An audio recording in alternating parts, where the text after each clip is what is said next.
Instantly staking central claims, this pawn thrust opens diagonals for development and initiates a battle for space. Instantly establishing territorial imbalance, Sicilian defense immediately contests the center's initiative and promises a dynamic, asymmetric battle ahead. Developing the knight to a square that doesn't immediately contest central space is a cautious approach, prioritizing piece safety over immediate pawn advances. Solidifying the center's pawn structure now, preparing for further central pawn advances and potential piece development. Opening the center invites tactical skirmishes, demanding precise calculation of piece interactions and pawn structures. Opening the center's central highway, you seize the opportunity to simplify while challenging White's central control. Asserting central influence and preparing piece development, this recapture immediately contests the core of the board.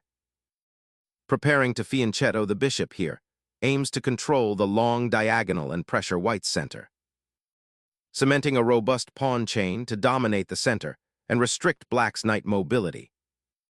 Developing the bishop to its natural outpost reinforces the Sicilian structure and prepares for potential queenside expansion. A solidifying presence, this knight now eyes central control and prepares for king's flank defense, aiming to bolster piece harmony against Black's burgeoning kingside pawn structure.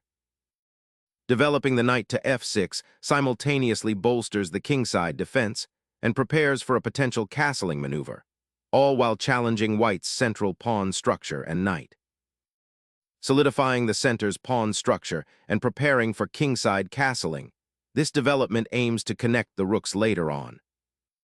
Securing the king's safety is paramount, and castling here effectively tucks the monarch away behind a pawn wall while bringing a rook towards central action, a fundamental principle of opening play.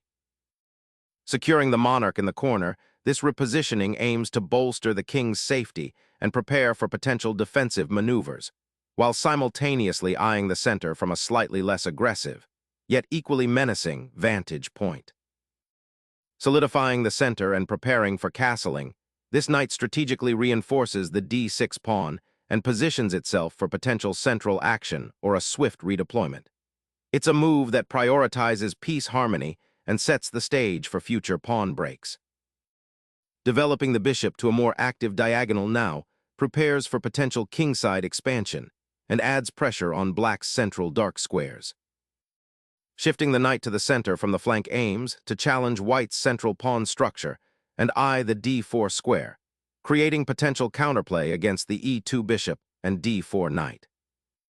Solidifying the center and preventing Black's knight from further intrusion on c5, this move prepares for a potential kingside expansion while also reinforcing the e4 pawn's integrity.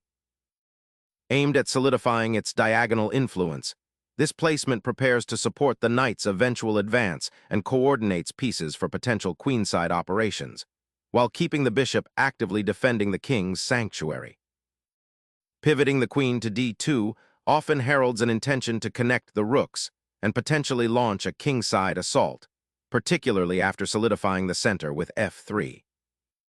This rook's placement on the c-file immediately challenges White's queenside pawn structure and eyes the potential for future penetration, creating an active threat rather than passively defending. Positioning the rook on the d-file immediately increases pressure on that open highway, aiming to contest control and potentially exploit any weaknesses that may arise, especially if Black's queen or knight decide to shift from their current defensive postures.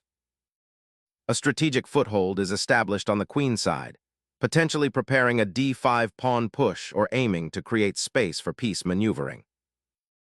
White decisively strengthens control over the c-file, preparing to contest it aggressively and potentially apply pressure on Black's queenside structure. This maneuver by Black aims to reposition the knight from its currently cramped c5 square, seeking more active prospects and potentially challenging White's central pawn structure by offering a knight exchange. This maneuver, b3*, subtly prepares to liberate the light-squared bishop and potentially launch a queenside expansion, while simultaneously reinforcing the d4 pawn and creating a refuge for the knight should the queenside become too active for it. Embarking on a knightly foray, H5 seeks to disrupt white's queenside harmony and potentially initiate a favorable exchange or create weaknesses around the king. Liberating the D4 square offers black a chance to activate their pieces more freely. Centralizing the bishop offers a strong defensive posture for the king and prepares for an exchange that frees up the knight on D7. A bold repositioning of the knight, aiming to exploit the slightly less defended queenside and perhaps prepare for a D5 pawn push, fundamentally altering the piece interplay in the center and on the flanks. The rook slides to C6, a curious relocation that might be aiming to support a future advance along the c-file or perhaps to eye the E6 square, but it feels a bit passive and disconnected from the immediate kingside play unfolding. Unleashing aggression on the kingside, white initiates a pawn storm, aiming to dismantle black's castled position and exploit the potentially exposed monarch.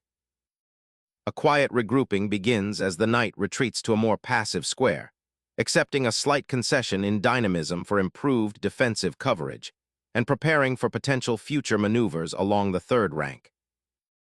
Shifting the bishop to F3 solidifies control over the E4 pawn and prepares a potential kingside pawn storm with G4 and H4, aiming to pry open lines against black's castled position.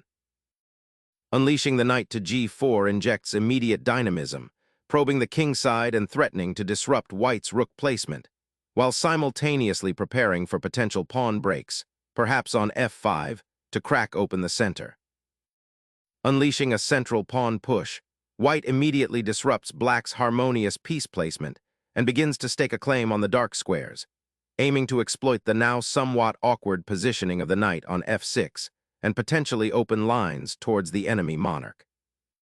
Sacrificing the knight for a pawn exchange, this decision fundamentally alters the central pawn structure, potentially opening lines for white's queen and bishop while offering black a cleaner pawn formation. Reclaiming the central square with the queen now solidifies white's piece coordination, aiming to leverage the opened e-file for future operations and prepare for a potential kingside pawn advance.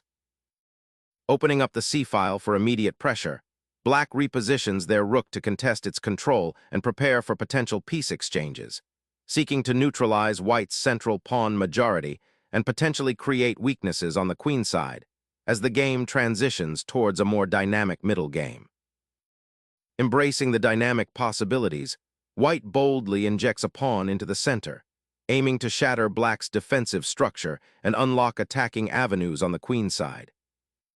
Shifting the queen to B8 seems like a defensive maneuver, potentially seeking to avoid the immediate pressure on the D7 pawn and explore options on the queenside.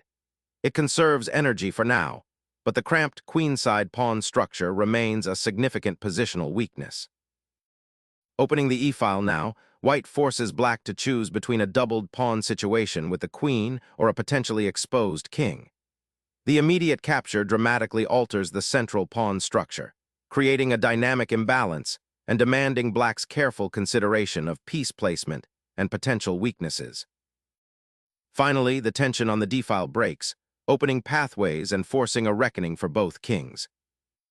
Seizing the open file with the rook is a dynamic assertion, immediately challenging black's king's safety by creating threats along the sixth rank. Black's rook now becomes a formidable defender of the kingside, rerouting from the vulnerable queenside files and actively contesting the d-file, aiming to disrupt white's central control and potentially exploit any weaknesses created by the pawn push.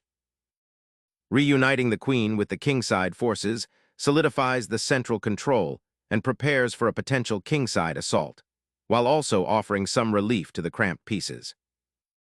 Unlocking the queenside by initiating a pawn thrust creates dynamic counterplay. Asserting control over the queenside, the knight leaps to b6, challenging black's central pawn structure and eyeing the d7 square while simultaneously restricting the scope of the bishop on g7. This defensive repositioning seeks to free the rook from its pinned status and offers a crucial pawn sacrifice to alleviate the pressure on the queenside, aiming to create counterplay through active piece placement. Instantly seizing the initiative, the knight's daring plunge into the d5 square creates a formidable outpost, threatening both the c7 rook and the b8 queen, forcing black into a defensive posture. Reclaiming the open file, black initiates a counterthrust, aiming to disrupt white's centralized knight and create immediate complications. This aggressive reclamation is key to challenging white's imposing central pawn structure and potentially opening lines towards the beleaguered white king. Unleashing a thunderbolt, this knight's sacrifice rips open the king's defenses, forcing a critical decision that will dramatically alter the board's complexion and black's king's safety. The black king now tucks into a safer corner, seeking shelter from the coming storm, yet the knight on f6 still feels the sting of white's bold pawn thrust. The knight's sacrifice rips open the kingside, creating immediate attacking prospects by eliminating a key defender and potentially opening lines towards the exposed black monarch. A desperate bid for counterplay by entering the open file and forcing a queen exchange, aiming to simplify into an endgame where the knight on f6 might become a liability for white, though the exposed black king remains a primary concern. The recapture of the rook, while forced, solidifies white's material advantage and strategically clears the d-file, opening avenues for future pressure towards black's king. Recovering the queen after a daring pawn sacrifice is a pragmatic choice, stabilizing black's position and bringing a vital piece back into play, though the subsequent rook exchange will likely simplify the position considerably. Snatching that pawn looks tempting, but a closer look reveals a potential pitfall where a more patient approach might have been more rewarding, as this immediate capture on a6 could leave the white king exposed to unexpected counterplay from the remaining black pieces. Reclaiming the initiative and centralizing the queen offers a dynamic reprieve from the relentless pressure, aiming to disrupt white's newly consolidated pawn structure. Unleashing a decisive royal check, white forces a critical decision, aiming to either simplify the position into a winning material advantage or exploit black's exposed monarch. Seeking refuge, the king scurries to a slightly safer square, aiming to escape the immediate threats and perhaps prepare for a defensive setup. Unlocking the f7 square with the queen now presents a significant threat to black's rather exposed monarch. Pushing the b-pawn forward here attempts to create a dynamic pawn chain and potentially disrupt white's centralized pieces, aiming to gain breathing room on the queenside by forcing white to react to the pawn's advance. Fortifying the king's immediate defenses, this bishop repositions to create a more robust pawn shield while maintaining oversight of the central squares, subtly influencing the strategic battle for board control.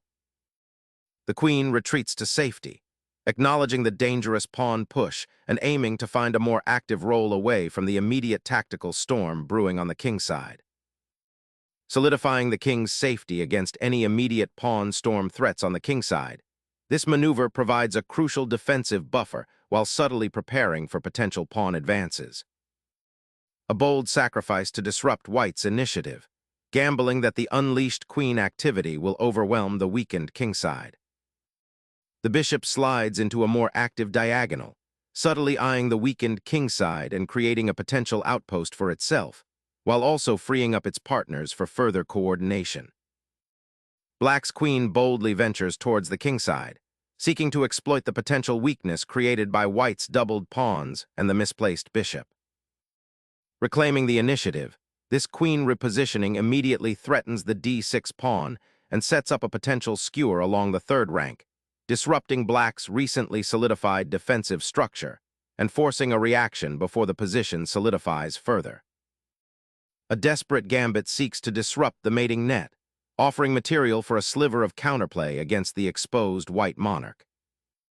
The sovereign's retreat, a calculated maneuver, now aims to extricate the king from the immediate stormfront created by black's rampant bishop and queen. White prioritizes the safety of their monarch, recognizing that even a momentarily exposed king can unravel the entire position, especially with material parity and the board still relatively crowded. This sidestep may appear passive, but it is the bedrock upon which any further defensive or counterattacking operations must be built, ensuring the king isn't a sitting duck for the upcoming exchanges.